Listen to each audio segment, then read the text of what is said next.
Throughout human history, from the ancient Greeks, Babylonians and Egyptians all the way up to Sigmund Freud, humans have speculated about the origins, meanings, and importance of dreams.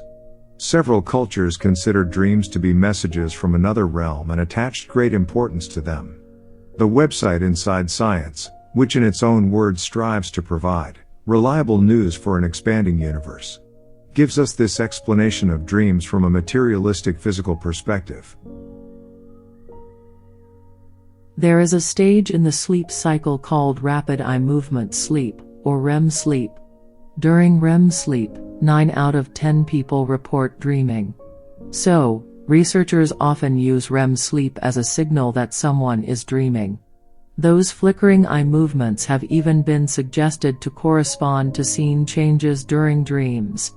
Now, this might seem a little counterintuitive, but during REM dreaming, we're conscious, but in a wonderfully strange way. It's because of the neurotransmitters being released into our brain. When we're fully awake, we have acetylcholine, serotonin and noradrenaline sloshing around up there. But, during REM dreaming there's only acetylcholine. Acetylcholine can trigger the activity between our thalamus and our cortex that makes us conscious. But without serotonin and noradrenaline, we're not actually awake, we're caught in dream consciousness. In this state we see vivid, hallucinatory dreamscapes that are generated by activity in high-level parts of the visual cortex. Vast areas of the emotion processing regions, the limbic system, are also alive. In fact, emotional processes are more active during REM sleep than when we're awake.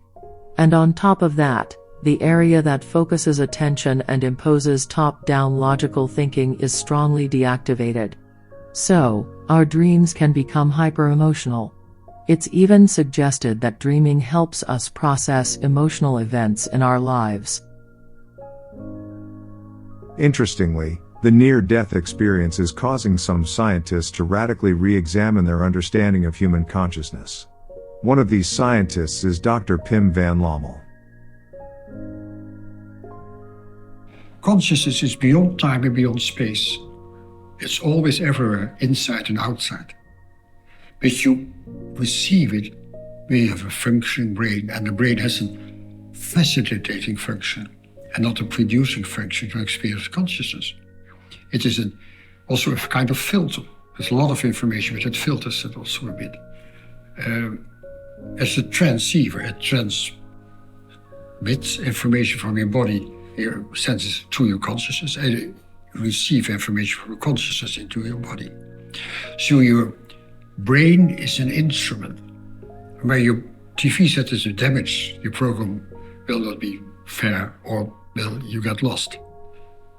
Where you have brain damage, the function of the brain is damaged, so your waking consciousness will be damaged. Where you have Alzheimer,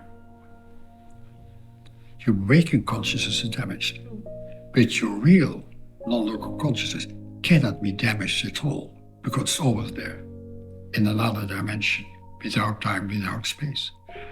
So what you see, there is a connection between the function of the brain and consciousness. Where's your consciousness when you are asleep? There's always consciousness, but you don't receive it because your brain is in a kind of mode that you don't receive it. When you have general anesthesia, there's still activity in the brain, but you don't receive consciousness. When you're asleep, the deep sleep has a lot of activity in the brain, but you don't receive waking consciousness. So you need a good functioning instrument to receive waking consciousness.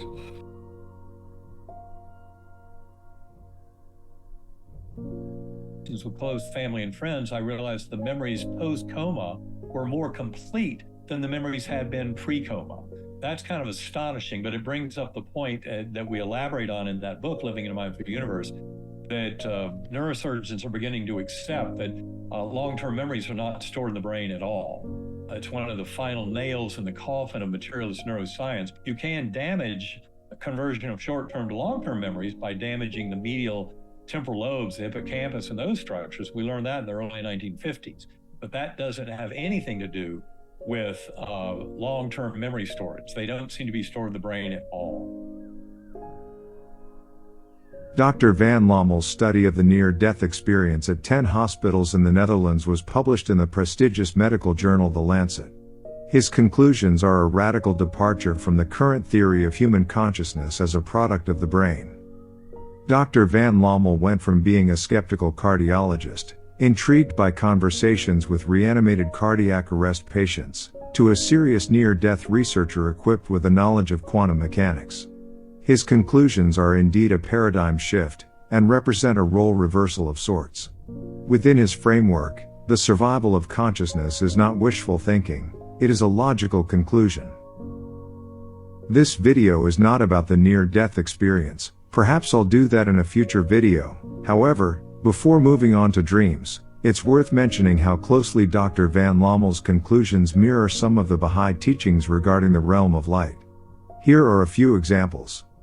The kingdom of God is sanctified, or free, from time and place, it is another world and another universe. And they swim in the sea of the Spirit, and soar in the holy air of light. Believe thou in God. Yearn thou to ascend into the heaven of the universal light. And let thy face be bright with the fire of God's love. The outer expression used for the kingdom is heaven, but this is a comparison and similitude, not a reality or fact, for the kingdom is not a material place. The souls of the children of the kingdom, after their separation from the body, ascend unto the realm of everlasting life. But if ye ask as to the place, know ye that the world of existence is a single world, although its stations are various and distinct. That world is within this world. The people of this world, however, are unaware of that world, and are even as the mineral and the vegetable that know nothing of the world of the animal, and the world of man. Returning to the subject of dreams, Dr. van Lommel makes a distinction between our waking consciousness, which has a biological basis, and our non-local consciousness, which exists in another dimension beyond the confines of time and space. His focus is of course the near-death experience and not dreams. Yet we can speculate as to whether a non-local consciousness might also offer a broader explanation of why, and how humans sometimes have extraordinary dreams. To me, it seems likely that most ordinary dreaming is indeed the product of the brain. However, there are those extraordinary dreams which would seem to be more easily explained by the influence of non-local consciousness. Although this is only my conjecture, there are passages in the Baha'i sacred writings which seem to support this. As to thy question concerning the worlds of God, know thou of a truth that the worlds of God are countless in their number, and infinite in their range. None can reckon or comprehend them except God, the all-knowing, the all-wise. Consider thy state when asleep. Verily, I say, this phenomenon is the most mysterious of the signs of God amongst men, were they to ponder it in their hearts. Behold how the thing which thou hast seen in thy dream is, after a considerable lapse of time, fully realized. Had the world in which thou didst find thyself in thy dream been identical with the world in which thou livest, it would have been necessary for the event occurring in that dream to have transpired in this world at the very moment of its occurrence. Were it so, you yourself would have borne witness unto it. This being not the case, however, it must necessarily follow that the world in which thou livest is different and apart from that which thou hast experienced in thy dream. This latter world hath neither beginning nor end. It would be true if thou wert to contend that this same world is, as decreed by the all-glorious and almighty God, within thy proper self and is wrapped up within thee. It would equally be true to maintain that thy spirit, having transcended the limitations of sleep and having stripped itself of all earthly attachment, hath, by the act of God, been made to traverse a realm which lieth hidden in the innermost reality of this world. Verily I say, the creation of God embraceth worlds besides this world, and creatures apart from these creatures. In each of these worlds he hath ordained things which none can search except himself, the all-searching, the all-wise. Do thou meditate on that which we have revealed unto thee, that thou mayest discover the purpose of God, thy Lord, and the Lord of all worlds. In these words the mysteries of divine wisdom have been treasured. There are many examples of extraordinary dreams recounted in various Bahá'í books. Here are 2 examples from the book, The Chosen Highway. See the description box for links. The first dream is from Muniri Khanum, who recounted a most vivid dream she had prior to becoming a Bahá'í and marrying Abdul Baha. When I was a young girl, I loved to think over the lives of the holy ones, the Lord Christ, Muhammad, and the other prophets of God. I used to weep and lament that I had not lived in their time. My father went to Baghdad to visit Baha'u'llah when I was about 9 years old. I became aware that my parents were enthralled with their devotion to a new and secret religion. I used to meditate on what it could be. Indeed, I grew to have some suspicion in my mind regarding it, and to have even a little fear of its importance as I watched its effect upon my dear ones. Once a dream came to me, of which, even now, I retain the impression. In my dream, I carried many things in my arms. Wearily I walked, dragging my feet across the endless desolation of desert sand. My strength seemed to be ebbing away, and my burden too heavy to hold. I was, so tired, almost unable to walk one more step, when suddenly, to my surprise, I came to 2 rivers. A bridge connected these 2 rivers. Leaning against the wall of this bridge, I saw in my dream one of the disciples, an old Sayyid. He came forward to me and asked, "What dost thou want? Where dost thou wish to go?" I replied earnestly, "I desire greatly to go to the blessed cities of Jerusalem, Love, and Baha." The Sayyid said solemnly, "Carrying those things that burden thee, thou canst not journey to those cities, neither canst thou enter therein. First cast away thy burden, then shalt thou have strength and power to attain thy desire." Instantly I let fall all the things of my burden. The old Sayyid thereupon, looking approvingly, took me by the arm and plunged me into the rivers, first into the one, then into the other. When I emerged, I suddenly found myself flying without effort, as if were floating, over amazingly beautiful country. I was awestruck at its sacred loveliness, as of paradise. During my flight, my joy was so overwhelming as to seem a celestial gladness. I arrived at a radiant city of shining glory. On its walls were written in Arabic in letters of brilliant light, "Love, Baha. Jerusalem. Jerusalem. Love. Baha. Baha. Jerusalem. Love." In the great temple of this city were all the holy ones, the prophets of God, in whose presence I had so ardently longed to stand, His Holiness the Lord Christ, Moses, Isaiah, and every other prophet of whom I knew. At one altar was Muhammad. He gave to me a radiant necklace of diamonds. This I handed to my mother, and, trying again to fly, I awoke. It seemed that this golden dream had come in answer to my eager wishes and prayers. The following dream relates a dream of the wife of the Bab.